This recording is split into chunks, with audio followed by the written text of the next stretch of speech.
I never knew they had two Air Force Ones. Yesterday at the LAX Plane Spotting Park, I was there with a couple of folks that I met at the spot having a great time.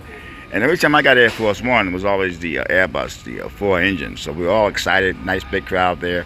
And when the two engines came, we actually thought it was the Vice President, Air Force Two. And the crowd actually stayed there for at least 20 minutes afterwards.